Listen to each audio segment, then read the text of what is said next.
While making some last-minute changes to my new book, coming out on March 1st, Don't Make the Black Kids Angry, I came across a story I'd kind of forgotten about, and even when I remembered it, I didn't pay enough attention to it. Let's fix that right now. Hi, this is Colin Flaherty, the White Girl Bleed a Lot. Here we talk about racial violence, black-on-white crime, black mob violence, the knockout game, all without racism, without rancor, without apologies. This crime took place in Middletown, Ohio, near Cincinnati, last spring. Or was it the fall before? Why don't we look at a few clips and let's see what you can figure out from watching the news about it.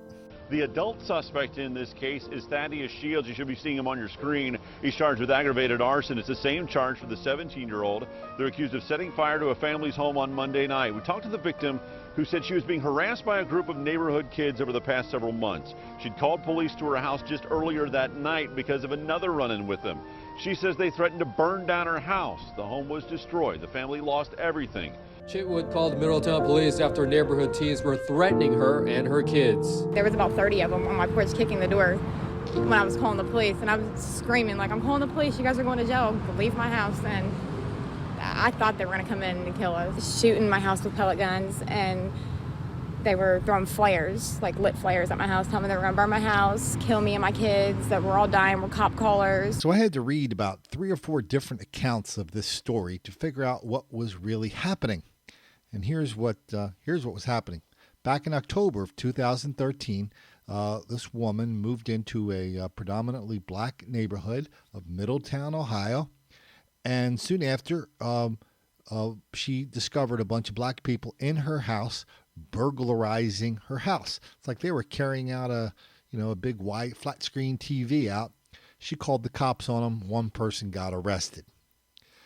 As soon as that happened, she became the target of non-stop, relentless, pretty nasty harassment, vandalism, threats of violence, all because she wanted to charge the one person with burglary.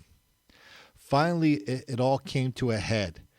And, it all came to a head. And let's listen to the 911 call. Fighting for days. Hey, I can't hear you. Ma'am, you need to stop yelling. I can't hear you. Busted my front door and tried to kick my door in. What is your address? What is your address? Roosevelt Boulevard. Okay, are they... They're threatening to shoot my house and everything. Okay, who is it? Some kids, I called the police on for breaking into my house, and they've been trying to... Are they kicking at your door? Answer my questions. Are they there right now? They're kicking at my door. It's come now. Ma'am, I can't help. Ma'am, you have to stop screaming. I can't help you until you stop screaming. The dispatcher seems to grow frustrated and eventually tells Sailor she has to hang up the phone. I can't open my house. I can't open my doors. Don't open the door then. Stay in your house. Easy. Stay in your house till we get there. Okay? I can't get out anyways. Stay in your house. Stay in your house until we get there. I'm not hanging up the phone until I have to hang up the phone, ma'am. I have to. I cannot stay on the phone with you. As you guessed by now, these weren't kids, they weren't teenagers, they weren't juveniles. This was a group of 30 black people that were culminating several months of violence, threats against her family, against her house, against her children. They were banging on the door, throwing bricks, trespassing, threatening all kinds of stuff. She's on the phone in a panic. Not even that much of a panic, because I've heard panic 911 calls, but this is up there. I mean, imagine what you would feel like if you were in that house. The operator kind of gave her the same treatment as the police did, as city officials did, as the prosecutor did. They left her out there all alone with no assurance of anything.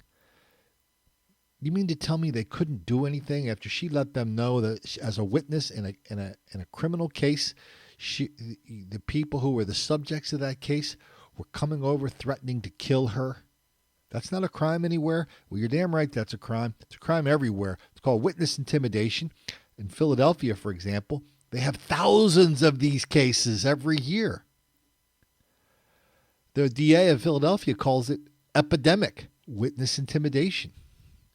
By the way, and this is one of the reasons why the black crime rate, as astronomically out of proportion as it is really a lot worse because of witness intimidation. It gets worse. So all the time, her house is burning down. Reporter goes to her and they go, well, there was a bunch of black people. You're white.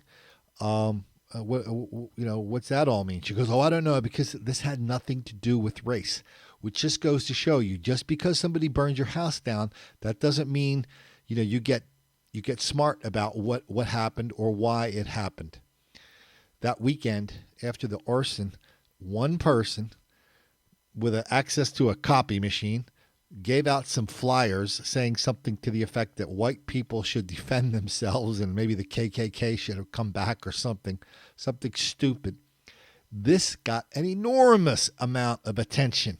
They were worried about some kind of like white racist backlash, and nobody gave a darn about this unbelievably long, relentless campaign of aggression and violence conducted against this young lady and her two kids. I'm not trying to sound dramatic here, but I'm trying to figure out under what circumstances, if you're a reporter, if you're a mayor, if you're a prosecutor, if you're a cop, under what circumstances on your watch do you just watch that happen and let it go with a shrug? Well, they burned her house down. 2 people were arrested. Turns out they let one of them go, so one person's been arrested. There were 30 people outside. 30.